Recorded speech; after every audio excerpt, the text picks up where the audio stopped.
warahmatullahi wabarakatuh. Bismillahirrahmanirrahim. Innal hamdalillah nahmaduhu wa nasta'inuhu wa nastaghfiruh wa na'udzu billahi min shururi anfusina wa min sayyiati a'malina. May yahdihillahu fala mudilla lahu wa may yudlil falan tajida lahu waliyyan mursyida. Asyhadu an la ilaha illallah wahdahu la syarika lah wa asyhadu anna Muhammadan abduhu wa rasuluhu la nabiyya ba'dah. Allahumma shalli ala Muhammad wa ala ali Muhammad kama shallaita ala Ibrahim wa ala ali Ibrahim wa barik ala Muhammad wa ala ali Muhammad kama barakta ala Ibrahim wa ala ali Ibrahim fil alamin innaka Hamidum Majid. Amma ba'du.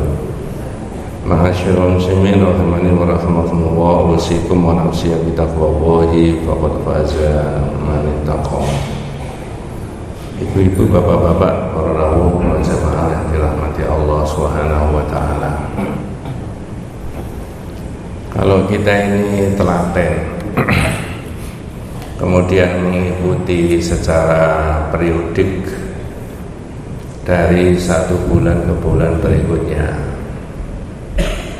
itu kita punya ilmu atau kita punya pengertian mengenai dua kalimat syahadat itu. Karena seingat saya mulai masjid ini sebelum direnovasi itu saya menjelaskan mengenai dilalah, dalil-dalilnya tauhid. Yang kedua kita menjelaskan juga waktu itu tentang fadlu tauhid wa ma yukaffiru minadz dzunub, keistimewaan tauhid itu dan dosa-dosa yang bisa diampuni. Kemudian juga menjelaskan bab berikutnya mengenai man haqqaqa tauhid dakhalal jannata bighairi hisabin wala adzabin. Orang yang mengamalkan tauhid dengan benar semurni-murninya itu pasti masuk surga tanpa dihisab dan tanpa disiksa. Dijelaskan panjang lebar. Tapi kata kita tauhid wala yakunu tahqiqut tauhid maknahu takhlisuhu minasyirki. Mengamalkan tauhid semurni-murninya maknanya membebaskan diri kita dari sekecil-kecilnya perbuatan syirik. Wala yakunu illa bi umurin thalathatin. Maka bisa membebaskan dari perbuatan syirik sekecil-kecilnya itu tidak mungkin kecuali dengan tiga hal. Apa tiga hal itu? Al-ilmu. Pakai apa Pak? Ilmu. Ya, yang kita pelajari ini ya maka al-ilmu itu ma'rifatullah wa ma'rifatun nabiyhi wa ma'rifatul dinil islami bil adillah. Mengerti tentang Allah, mengerti tentang Nabi, mengerti tentang agama, mengerti semuanya pakai dalil. Yang kedua, tidak mungkin mengamalkan tauhid semurni-murninya kecuali dengan tiga hal tadi. Yang kedua adalah al-inqiyadu, al-i'tiqadu, keyakinan tentang Allah, bahwa Allah itu ada. Al-imanu biwujudillah, iman tentang wujudnya Allah itu ada. Tapi orang tidak boleh mempersepsikan, punya pendapat seolah-olah zat Allah itu begini itu tidak boleh. Nah, itu sudah banyak dibahas yang begitu-begitu. Yang ketiga, mengamalkan tauhid semurni-murninya itu tidak mungkin bisa kecuali dengan tiga hal tadi. Al-inqiyadu billah, sepanjang-panjang hidup ini selalu berpedoman kepada tauhid itu. Nah, sekarang saya tanya, saya baru ngomong 5 menit sudah tanya,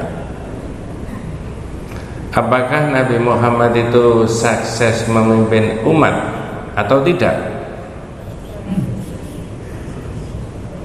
Terserah, saya cuma tanya dong. Nabi Muhammad itu loh, menurut pendapat kita semuanya, Ya, sejak diangkat jadi nabi, umur berapa diangkat jadi nabi? 40 tahun. Oh, kalau begitu 40 tahun itu sudah sangat dewasa secara biologis maupun psikologis, Pak. Mumpuni untuk jadi pemimpin. Nabi diangkat umur 40. Iya. Jenengan biasanya takon. Lah kalau belum 40?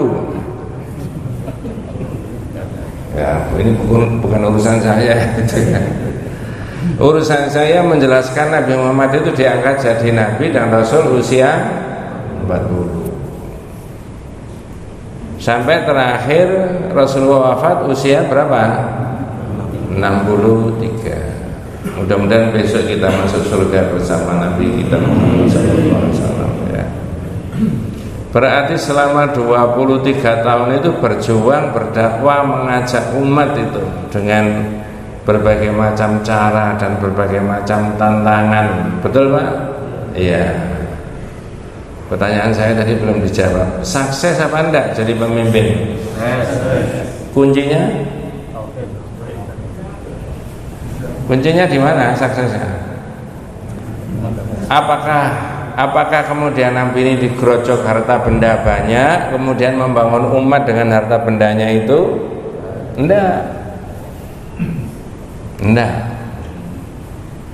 Apakah kemudian Nabi berdakwah itu kemudian tidak ada tantangan, kemudian orang berbondong-bondong masuk Islam membentengi Nabi?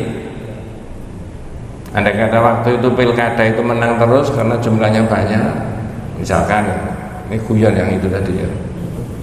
Enggak. Di kitab ini ditulis tentang kesuksesannya Nabi dari judulnya Syurutu Tahqiqin Nasr. Syarat-syarat turunnya pertolongan. Zahirnya Nabi itu tidak akan menang kalau tidak ada pertolongan dari Allah. Betul Pak ya? Iya. Saya beri contoh. Hijrah dari Mekah ke Yathrib atau ke Madinah, itu ada strateginya enggak? Keluar dari rumah itu orang-orang kafir tidak tahu. Padahal keluar biasa itu sama sahabatnya ke rumahnya Abu Bakar. Lalu berdua dengan Abu Bakar masuk di gua, enggak langsung ke Yathrib. Gua apa Pak? Maharani. Ya, gua apa? Sur, betul ya? Kalau gua Hira itu gua yang apa itu? Terima wahyu. Kalau bersembunyi 2 hari 2 malam di situ gua apa itu? Tur.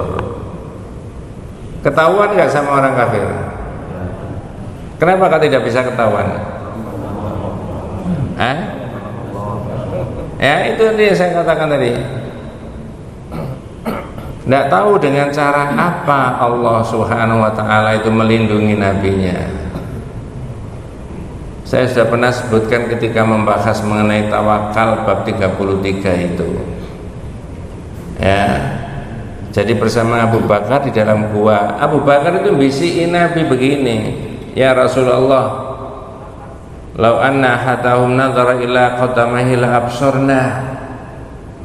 Nabi, andai kata orang-orang yang di atas itu loh, kan di dalam gua tau, orang yang di atas itu melihat kakinya sendiri, tahu ada kita di sini. Ya wajar orang manusia biasa takut. Nah ini di atas itu. Apa jawabannya Nabi? Wa ma dhannuka ya Abu Bakrin, sampean enggak boleh suudzon sama Allah. Kalau kita ini berdua, yang menemani bertiga siapa? Allah. Wah itu sudah diterangkan. Inilah maka ditulis Syurutu Tahqiqin Nasr, syarat-syarat ya adanya pertolongan. Pertolongan dari siapa? Turunnya pertolongan dari Allah itu. Jenengan secara individu pribadi di rumah tangga bisa nggak dapat pertolongan dari Allah? Bisa. Kolektif berjamaah membina umat bersama-sama ini tidak egois ya, bisa dapat pertolongan dari Allah? mohon izin saya seringkali ceritakan subuh-subuh yang saya kunjungi masjid termasuk yang paling di sini. Ya, membanggakan kita karena kita bisa beribadah kepada Allah. Mudah-mudahan secara sempurna sesuai dengan yang disunahkan Nabi kita ya. Nah, sekarang saya bacakan syarat-syarat turunnya pertolongan itu. Ya, karena waktunya tidak biasanya. Biasa kan hari Ahad ya. Enak mana Sabtu sama Ahad?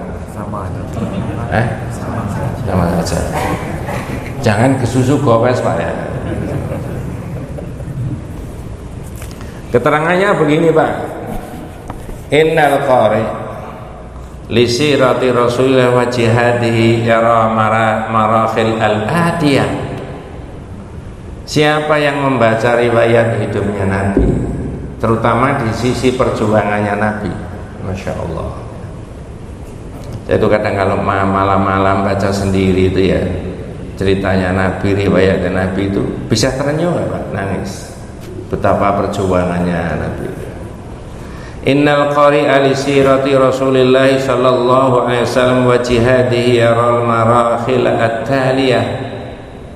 Siapa yang akan membaca riwayatnya Nabi tahu ada sejarahnya Nabi itu dibagi menjadi beberapa periode di dalam membina umat.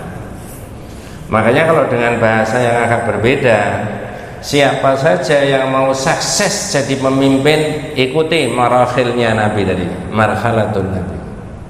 Karena ini apa? Uswatun hasanah. Kalau mau sukses, ikut Nabi. Apa marhalanya? Yang pertama adalah marhalatut tauhid. Nah, ini menurut kitab tauhid ini, penulis kitab tauhid ini meletakkan dasar tauhid itu di periode yang apa? Pertama. Jadi ibaratnya begini Bu, orang memimpin 5 tahun, maka tahun yang pertama dikuatkan dulu apanya? Tauhidnya. Ibaratnya begitu. Kalau orang diberi kesempatan itu selama ya 4 periode, maka periode yang pertama itu adalah tauhid. Nah, itu begitu. Dari mana kita bisa ketahui? Nah, baqiya Rasulullah SAW 13 aman fi Makkah al-Mukarramah. Sebelum hijrah, setelah diangkat jadi Nabi, itu di Mekah berapa tahun? Saya ulangi. Setelah diangkat jadi Nabi, usia berapa tadi? 40. Kemudian selama di Mekah sebelum hijrah itu berapa tahun? 13 tahun. Oh, sudah tak baca tadi salah aman. 13 tahun Pak. Wa huwa yad'u qaumahu ila tauhidillah. Selalu yang ditekankan di berbagai event kesempatan itu mentauhidkan Allah. Cuman ya mohon maaf ya, mudah-mudahan tidak salah paham. Kalau kita pelajari di kitab-kitab tauhid, mentauhidkan Allah itu mohon maaf bukan hanya sekedar dilafalkan la ilaha illallah, la ilaha illallah. Bukan hanya itu Pak. Contoh, kalau orang mentauhidkan Allah, hidup di dunia dengan berbagai liku-likunya mulai zaman dulu dan zaman sekarang sama saja. Contoh ini ya, saya mentauhidkan Allah, itu mencintai Allah dan mencintai Rasulullah serius. Diiming-imingi ini untuk menabrak cintanya Allah dan cintanya kepada Rasul, tidak mau. Contohnya begitu. Diberi ini, diberi itu untuk memalingkan dari rasa takut sama Allah, nggak mau dia. Sering sudah saya beri contoh, Pak ini ada duit 2 miliar. Duit apa Mas? Untuk Bapak. Lah terus, tolong Pak ya, yang kalah sampai kayak menang, yang menang sampai kayak kalah. Ngerti maksudnya? Jangan suudzon Pak ya. Ini tauhid. Kalau kemudian orang itu bertauhid, yang ditawari begitu tadi loh, berapa miliar tadi? Oh kurang besar, 10 aja, 10. Enggak ada duitnya aja. Kalau Orang itu diberi 10 miliar, lalu disuruh Pak tolong yang kalah sampean ge menang, yang menang sampean ge kalah. Bertauhid kira-kira jawabannya gimana? Iya apa tidak? Oh enggak Mas, enggak bisa. Saya ini sarjana, bukan hanya S1, bukan hanya S2. Diajari berpikir yang objektif, fair, jujur. Disertasi saya ini. Percuma saya itu nantinya mengkhianati ilmu saya sendiri. Saya ini orang yang beriman, tambah lagi beriman, syahadat. Nah, nggak bisa. Nanti yang menang ya tetap menang, tanpa Anda kasih 10 miliar ya tetap menang, yang kalah ya tetap kalah. Nanti itu Mas ya, dalam iman saya, orang yang ditawari gitu itu loh Pak, ada pertanggungjawaban akhirat. Lalu orang itu sudah kadung mati, tidak bisa hidup lagi kok. Nah misalkan begitu. Kalau umat Islam dari Sabang sampai Merauke pikirannya begitu, aman nggak negara kita ini? Nggak boleh emosi Pak, biasa aja. Ini loh, maka Rasulullah itu meletakkan dasar dulu tentang apa tadi? Tauhid. Tapi bukan dilafalkan saja, diimplementasikan. Nah, dipelajari. Mencincangkan Nabi semacam mengancam. Tidak beriman salah seorang di antara kalian kalau tidak aku itu lebih dicintai dibandingkan manusia, dibandingkan orang tuanya, dan dia mencintai dirinya sendiri. Itu maknanya mencintai Nabi itu segala-galanya diukur menurut syariatnya Nabi. Ini saya ngambil gini boleh apa enggak ya? Walaupun saya ini suka, saya ini senang, enggak boleh ya sudah tinggalkan aja. Nah itu contohnya di situ. Maka di sini diterangkan wa huwa yad'u qaumahu ila tauhidillahi fil ibadati wad du'a. Baik di dalam ibadah, berdoa saya rasa normal, wal hukum. Cara pengambilan hukum itu mengambil dari wahyu tadi, dari wahyu. Kemudian wa muharabatus syirik. Kemudian memerangi syirik. Nah, Bapak-bapak, mohon maaf kalau jenengan baca kitab yang lama, di HP saya ini ada, saya bacakan.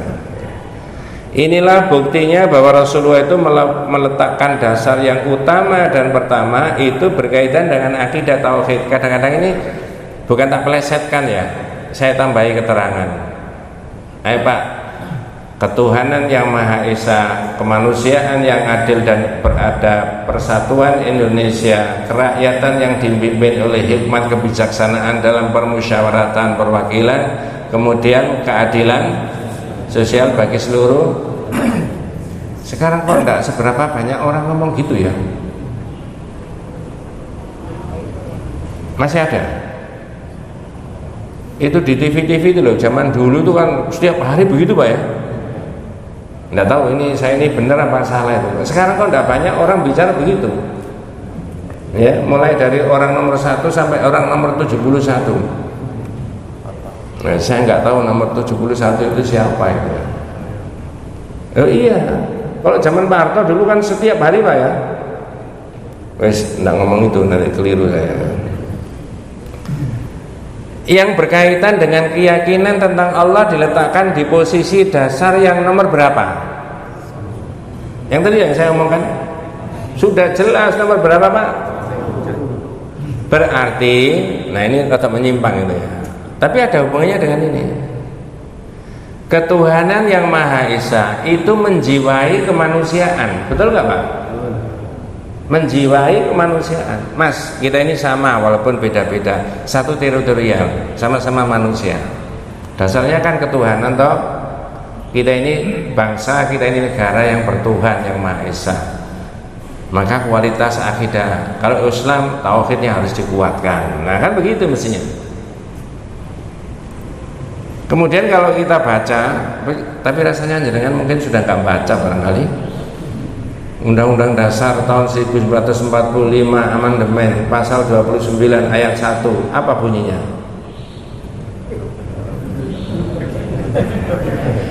Negara berdasar atas ketuhanan yang Maha Esa. Oh.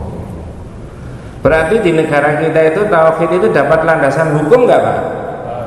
Ada landasan hukumnya nggak? Iya. Para pendahulu perintis negara kita itu apa bahasa asingnya pendahulu perintis negara kita? Pokoknya itulah ya.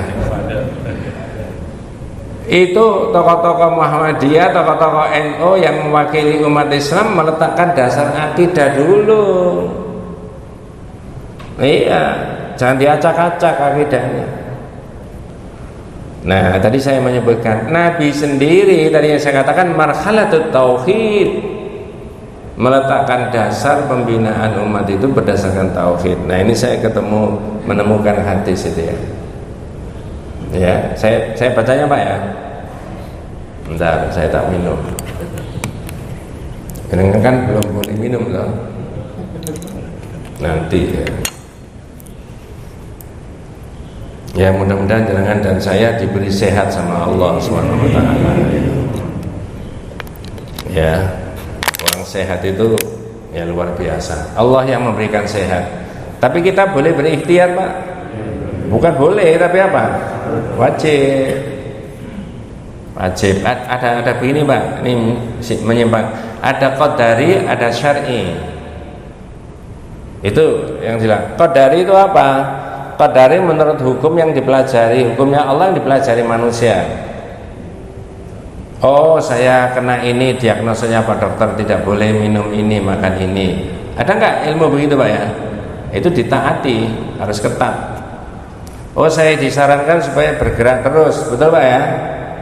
Supaya organ biologis kita masih. Oh, saya harus menghafalkan ayat-ayat pendek, surat-surat pendek supaya memori saya ini tidak cepat apa? Hilang. Karena ada orang yang usianya di atas saya, sahabat saya yang 2-3 tahun, itu mohon maaf, istrinya sendiri itu lupa. Jangan diteruskan. Kalau tetangganya ingat, jangan begitu Pak. Itu berhadapan-hadapan sama istrinya itu ngomong gini, jenengan iki sinten? Ya apa sih ya? Wong aku kok. Oh iya ya. Dari pergi dibawa ke rumah gitu ya, sampai di rumah iki omahe sapa kok apik. Lho ya apa sih ya mau main dhewe ini loh. Ini kelihatannya ditertawakan Pak, tapi Allah sudah mengurangi memorinya itu tadi, nggak nyambung ini. Ya. Nah, maka saya katakan qadari. Ini agama juga itu. Mana yang boleh, mana yang tidak, mana yang dianjurkan dan menurut ilmunya yang dipelajari di kesehatan. Lalu syar'inya ini ibadah. Semakin banyak relasi di dalam ibadah, semakin istiqomah kita beribadah. Ini kira-kira semakin tentrem nggak kira-kira Pak di dalam? Iya. Ada yang 70 Pak ini Pak.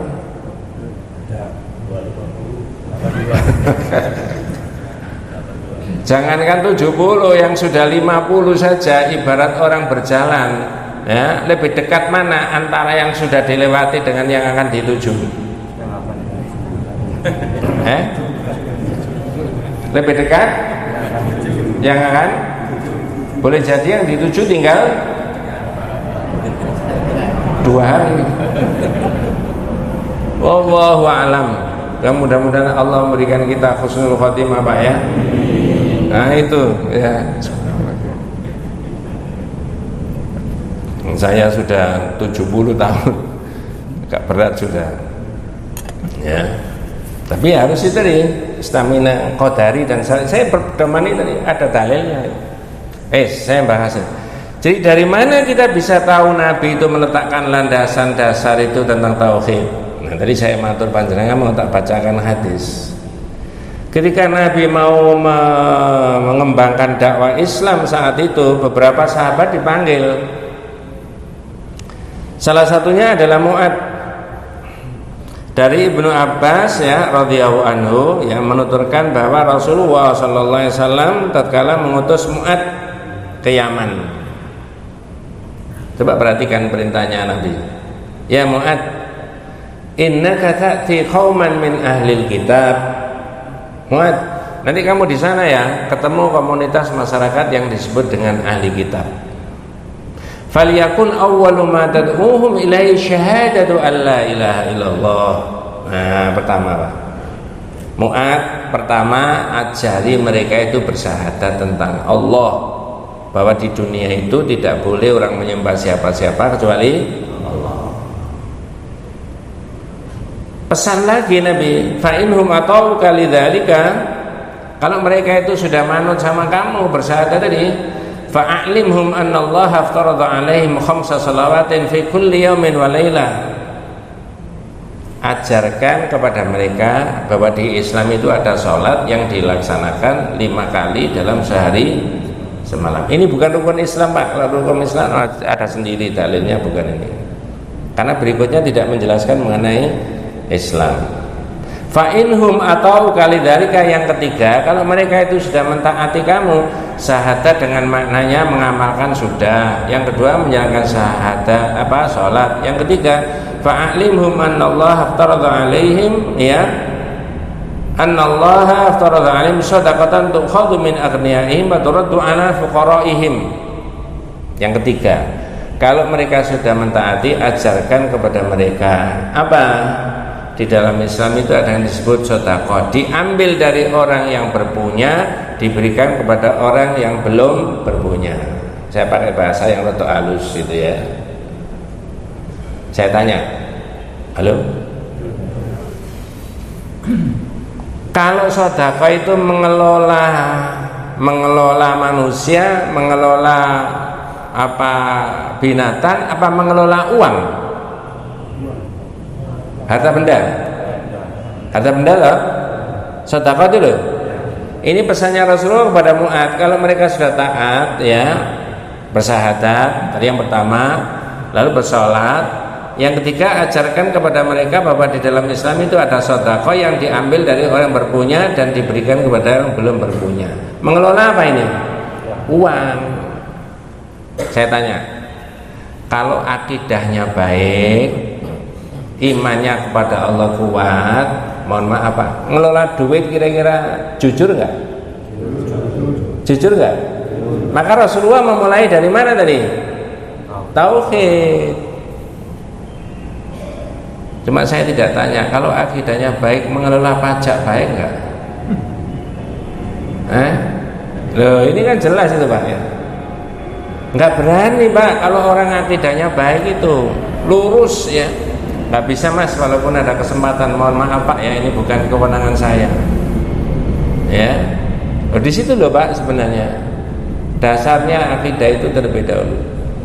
Mudah-mudahan putra putrinya panjenengan, cucu kita semuanya besok ada yang dijadikan Allah ulama besar Pak ya, terutama bidang akidah tauhid ini. Ada teman saya yang kuliah di Madinah ya, itu memberitahukan kepada kita di dalam rapat ya, karena rapat itu pembagian tugas, ini ngajar apa.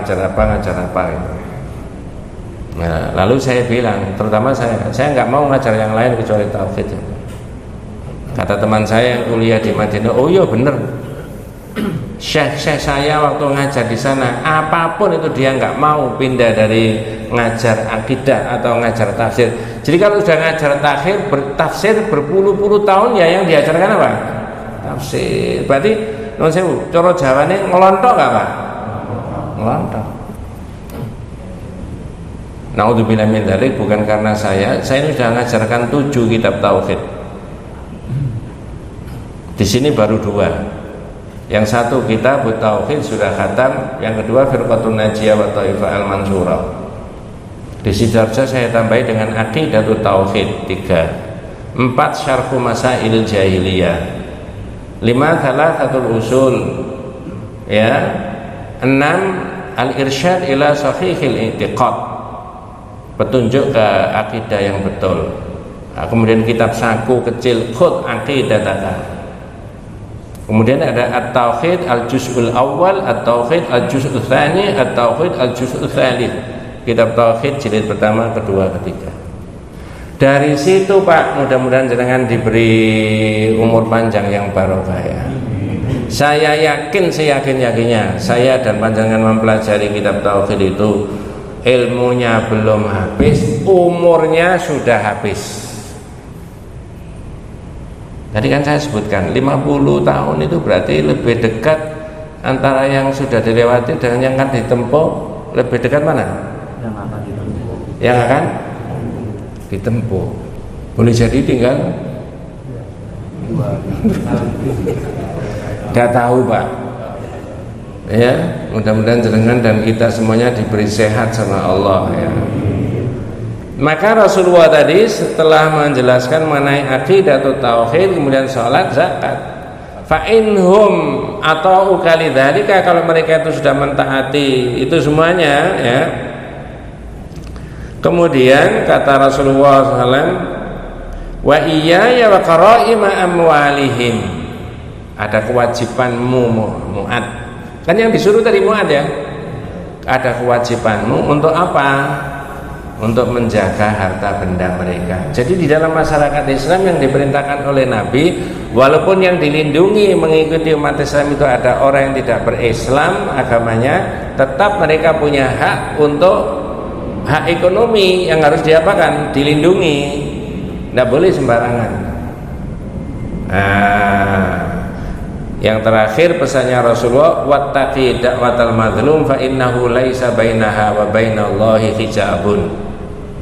Takutlah kamu terhadap doanya orang yang diperlakukan tidak adil, karena orang yang diperlakukan tidak adil itu doanya antara dia sama Allah ada sekat Pak? Enggak, saking dekatnya. Dari situlah panjenengan bisa memahami tadi bahwa sebenarnya Nabi sendiri meletakkan dalam perjuangan itu akidah tauhid. Ini tak teruskan di kitabnya. Kalau sudah akidah tauhidnya baik, hatta itu apa Pak? Ya wis, saya saja yang menerjemahkan. Thabatat hadhihi al-aqidatu fi nufusi ashabihi, sampai terjadi sehingga akidah yang benar, tauhid tentang Allah, orang tidak tolak-toleh tadi, artinya istiqomah tadi, menjadi kuat di dalam jiwanya orang yang beriman. Fa asbahu syaja'anan la yakhafuna illallah, menjadi dinamis masyarakatnya tadi. Ya. Tak selipkan. Presiden pertama di Indonesia namanya siapa? Soekarno. Apa? Jangan hafal nggak pidatonya Presiden Soekarno tentang tauhid? Nggak apa? Apa mau saya turunkan? Dalam sebuah kesempatan masih ada di YouTube-nya, adik-adik bisa mencari itu. Tangannya dengan begini bergetar-getar, kan begitu toh? Kalau beliau berpidato tadi, Tuhan kekal dan abadi, Tuhan satu, dan keyakinan terhadap Tuhan yang satu inilah, tauhid inilah yang menjadi api yang berkobar-kobar di dalam Al-Quran itu. Dan nanti kalau api itu telah berkobar-kobar, menyala-nyala dalam jiwanya orang yang beriman, maka orang yang demikian itu seperti yang dikatakan oleh saudara Hamka, orang itu tidak takut akan mati. Nah, benar nggak Pak? Jangan takut mati nggak? Halo? Begitu ditakoni ini ada omongan guyon tapi benar Pak. Kalau takut mati jangan hidup. Halo? Jangan apa tadi? Hidup. Karena apa? Orang hidup pasti apa? Mati. Kan sudah ada jatahnya sendiri-sendiri. Nggak usah khawatir, kebagian nanti jenengan itu semuanya. Ibu saya kemarin waktu yang ngaji ke sini hari Ahad itu mestinya qadarallah, Allah mentakdirkan di pundut ya, 84 tahun usianya. Ya, bapak saya mertua sudah 10 tahun yang lalu. Jadi biasa. Maka orang yang bertauhid itu begitu pikirannya, enteng ya. Saya pernah membuat ilustrasi begini. Ada anak muda ya, ngomong sama bapak sama ibu yang sudah sepuh, Pak, Ternyata sampean ini udah tua, Pak. Jawabannya apa? Iya. Nggak apa-apa Mas, semua orang ya tua. Ya, saya dibandingkan dengan sampean ya jauh, sampean baru 24, 25, saya ini udah 70 berapa Mas ya. Hati-hati loh Pak, sampai nanti tambah tua, banyak penyakitnya loh. Bener nggak omongnya? Ya wajar Mas, yang sudah dipakai 65 tahun, 70 tahun. Kalau duduk lama begitu, kalau nggak ditoto dulu waktu mau berdiri ya ke belakang gitu. Nah kalau sampean ini mencolot aja bisa, betul ya? Enteng Pak, orang bertauhid itu. Hati-hati loh Pak, sampai tambah tua banyak penyakitnya, nanti bisa mati loh Pak. Apa jawabannya? Nggak apa-apa Mas, semua orang ya pasti apa? Yang jadi masalah itu kalau saya mati nggak masuk surga. Wong iman kita itu ada kok. Karena itu yang jadi masalah di situ. Makanya saya ngoyo-ngoyo habis sholat subuh itu nggak pulang kalau ada taklim itu. Sebenarnya ya kepengen pulang. Iya Pak, kepengen pulang. Itu di situ. Jenengan dan saya enteng aja. Mau tidak mau dunia ini harus ditinggalkan. Tapi kalau kita baca kitab tauhid, dimulai dengan akidahnya harus kuat dulu. Makanya tadi kan saya sebutkan di kitab yang lama ada judul Man haqqaqa tauhid dakhalal jannata bighairi hisabin wala adzabin. Siapa yang bisa mengamalkan tauhid semurni-murninya pasti masuk surga tanpa dihisab, tanpa disiksa. Enggak usah khawatir, pasti Pak. Loh, Pak Ustaz kok memastikan? Loh, bukan saya, wong Nabi kok yang memastikan hadis kok. Tadi kan saya katakan itu tidak mungkin kalau tidak pakai ilmu, kalau tidak yakin tentang Allah, kalau tidak sepanjang-panjang hidupnya itu bergelimang dengan akidah yang tauhid. Maka marhalatun Nabi ini saya mau lanjutkan. Masih ada waktu Pak? Sedikit atau banyak?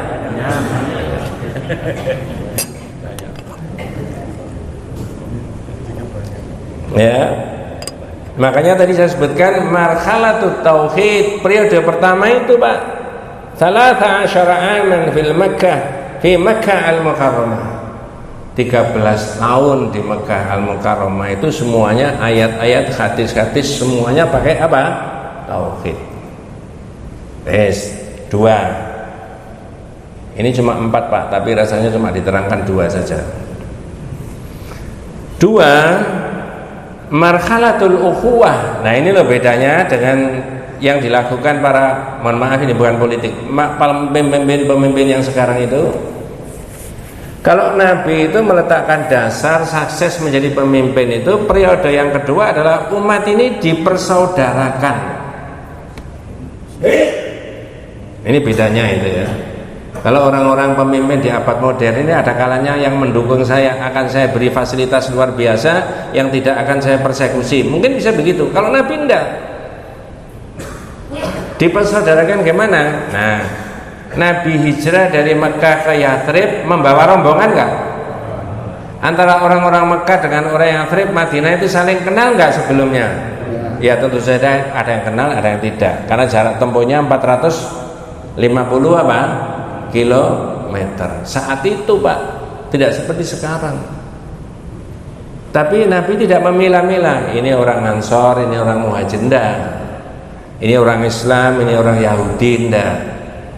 Begitu Nabi sukses di Madinah, marhalatul tsaniyah, periode yang kedua ini, laqad hajara Rasulullah SAW min Makkah ilal Madinah. Nabi hijrah dari Mekah ke Madinah liyukawwinul mujtama' al-muslim al-qa'im ala tahabub. Yang diletakkan oleh Nabi dasarnya adalah mempersaudarakan antara orang muslim muhajir sama orang muslim apa? Ansor. Di dalam kitab yang lain diterangkan antara umat Islam sendiri dengan orang yang bukan apa? Islam. Ada orang Yahudi enggak Pak saat itu? Ada. Bukan diusir. Enggak.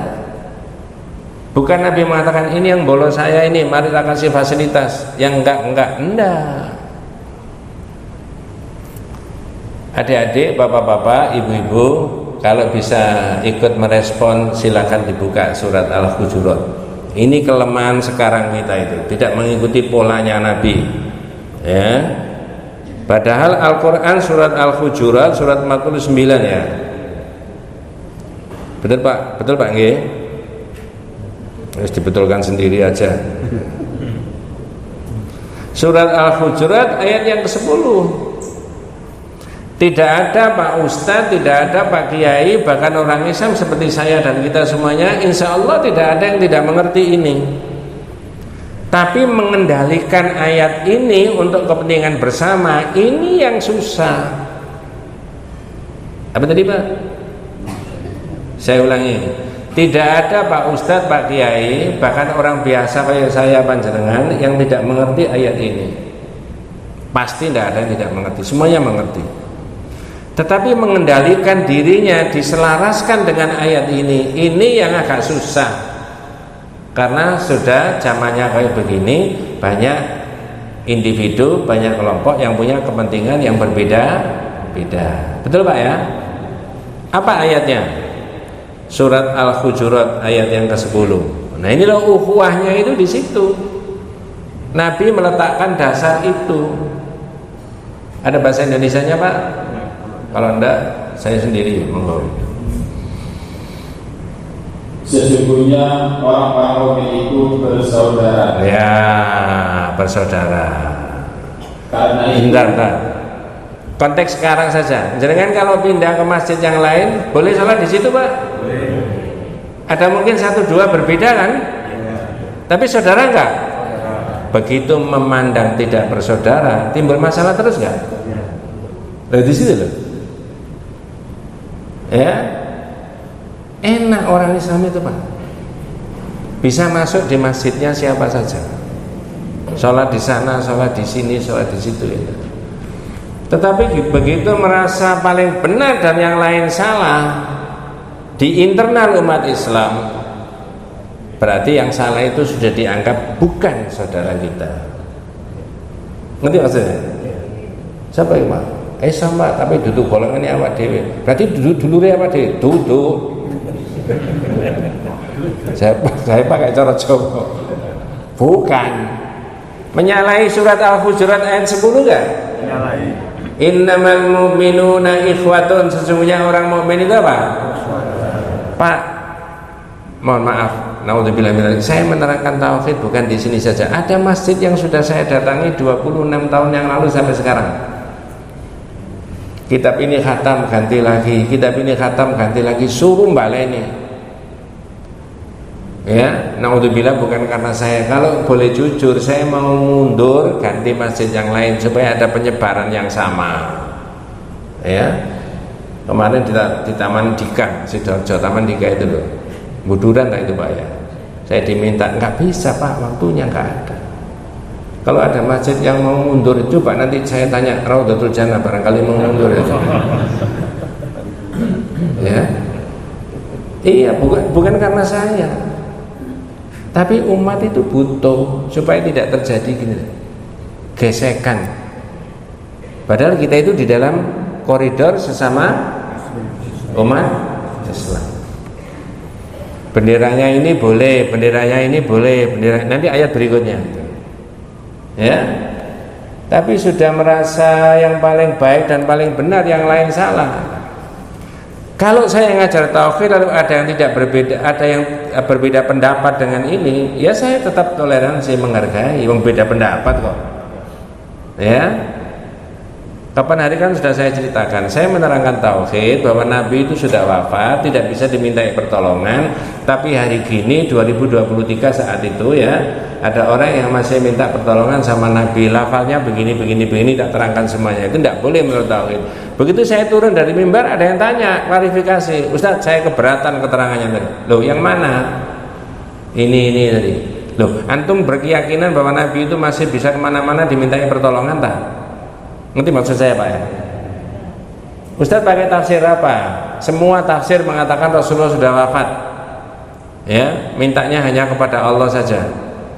Bahkan Nabi sendiri mengarahkan para sahabat, idza sa'alta fas'alillah wa idza sta'anta fasta'in billah. Kalau kamu minta, mintalah kepada Allah. Kalau kamu minta pertolongan, mintalah pertolongan kepada Allah. Itu saya bilang gitu. Menurut Imam Nawawi dan Imam Haytami, idza talabtal i'anata ala amrin min umuri dunya wal akhirah wasta'in billah. Kata dua imam itu kalau sampean minta pertolongan kepada Allah. Nah, sahabat saya tadi masih ngotot, Nabi itu masih bisa diminta, ya Pak. Nah, ini contohnya kan beda, Pak ya. Apa saya boleh memaksakan diri sama dia? Apa saya boleh mengolok-olok dia? Enggak. Menyesatkan dia boleh enggak? Enggak boleh. Ya sudah. Belakangan saya diberitahu takmirnya, Ustaz tahu yang tanya-tanya. Oh, enggak tahu, Pak. Itu juga Ustaz. Baru saya memahami, oh kalau begitu sesama supir bis kota tidak boleh. Ini Pak ayatnya, dan itu Nabi yang memulai. Jelas antara orang muhajirin dan orang ansor saat itu karakternya beda, kebiasaannya beda, budayanya beda, tapi disatukan sama Nabi. Ini ada keterangannya. Wa awwalu ma bada'a bihi huwa bina'u masjid yastami'u fihi al-muslimun lil ibadah. Jadi begitu ke Madinah yang dibangun dulu apa? Masjid, bukan jalan tol. Ayo Pak, saya tanya, masjid apa yang dibangun oleh Rasulullah pertama kali? Pertama kali Masjid Kuba. Sampai sekarang masih ada? Bapak-bapak, ibu-ibu yang sudah pernah tindak haji dan umrah itu mesti diajak ke Masjid Kuba situ. Betul Pak ya? Salat 2 rakaat. Begitu keluar dari salat 2 rakaat dapat uang 30 juta. Ngerti maksudnya? Bener tak Pak Ustaz? Sama dengan umroh. Umrah itu berapa harganya? Kurang lebihnya 30.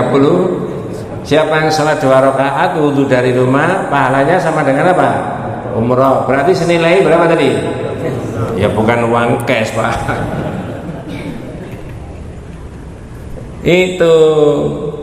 Maka surat Al-Hujurat tadi memesankan kepada kita, innamal mu'minuna ikhwatun. Diulangi lagi Pak, mohon maaf. Sesungguhnya orang-orang mukmin itu bersaudara. Ya, terus? Karena itu damaikanlah kedua saudaramu. Saya tanya, perintahnya damaikanlah atau pecahlah? Damaikanlah. Damaikanlah apa? Gontok-gontok Allah apa begitu kira-kira? Damaikanlah. Persaudarakanlah, itu loh. Nah, kewajiban Pak Ustadz, Pak Kiai di mana-mana menjelaskan yang sebenarnya. Dakwah itu Pak, halo, udah lebih 5:30, nggak apa-apa ya? Nanti sarapannya telat, enggak ya? Ada sarapan? Ada. Ustadz, ini kalau sarapannya telat itu nanti bisa main.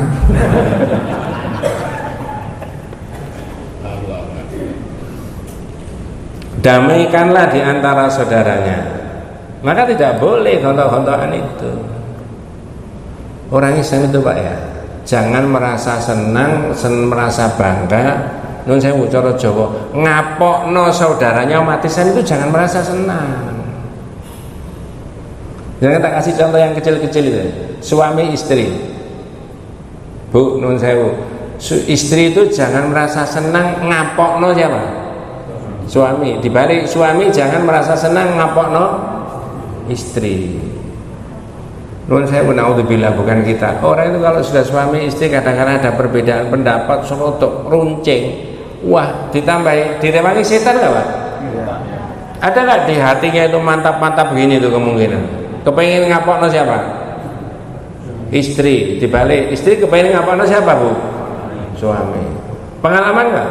Pengalaman. Umat Islam nggak boleh Pak. Ini ayatnya. Di ayat yang lain itu Allah memberikan bimbingan. Apa? Wala taj'al fi qulubina ghillan lil ladzina amanu. Ya Allah, jangan jadikan hati kami ini membenci sesama saudara umat Islam. Makanya tadi saya katakan tidak ada orang nggak hafal ayat ini Pak. Yang susah itu mencocokkan ayat ini dengan perilakunya. Nanti maksudnya Pak. Wis Pak, kesuwen.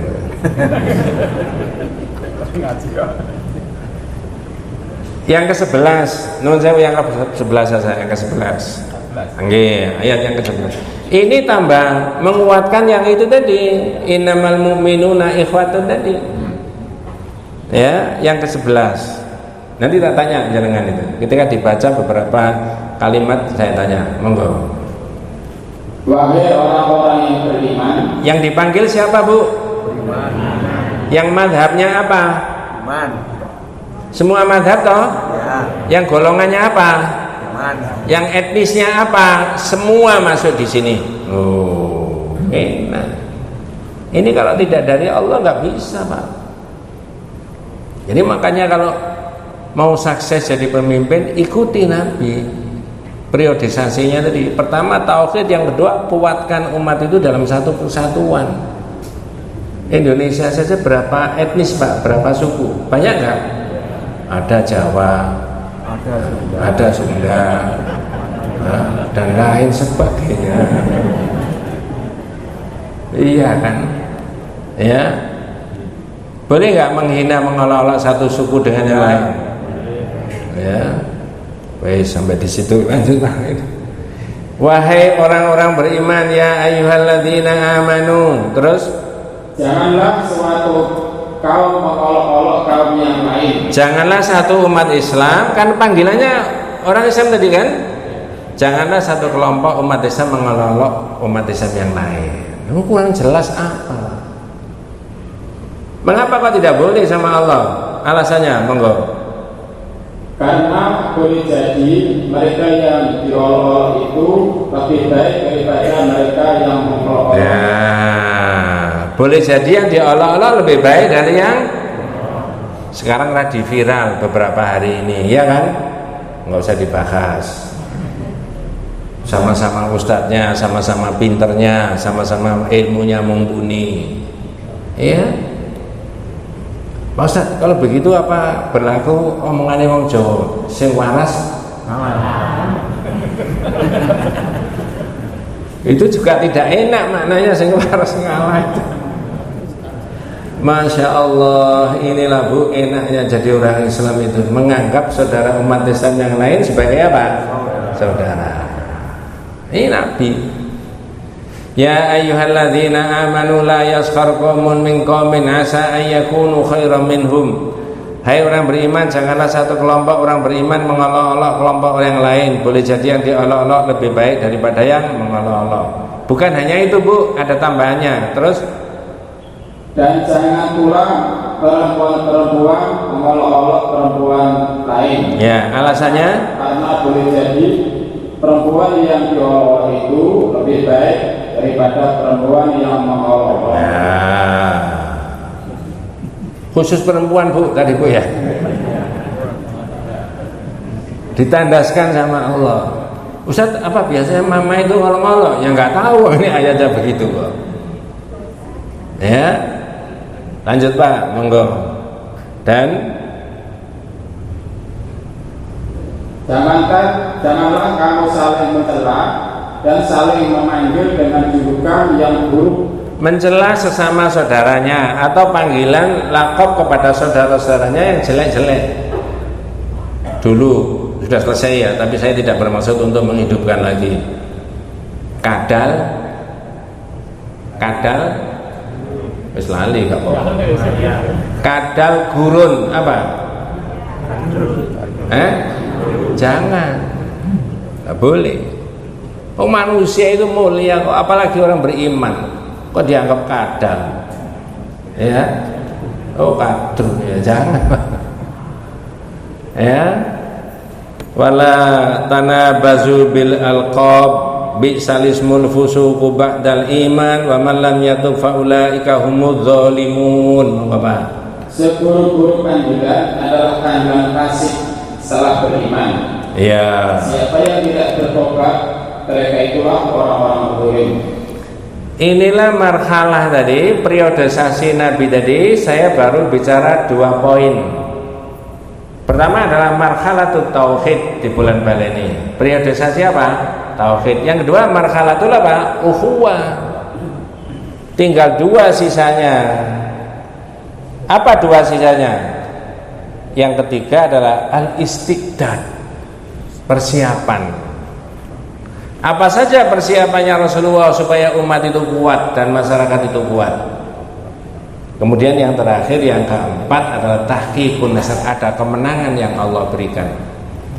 Bagaimana Pak Ustadz persiapannya supaya ada kemenangan? Tidak diterangkan sekarang karena panjang. Mudah-mudahan kita semuanya diberikan rahmat, diberikan barokah hidayah Allah Subhanahu wa taala. Hadanallahu wa iyyakum ajmain. Kita tutup dengan doa kafaratul majelis. Subhanakallahumma wa bihamdika asyhadu an la ilaha illa anta astaghfiruka wa atubu ilaik. Assalamualaikum warahmatullahi wabarakatuh.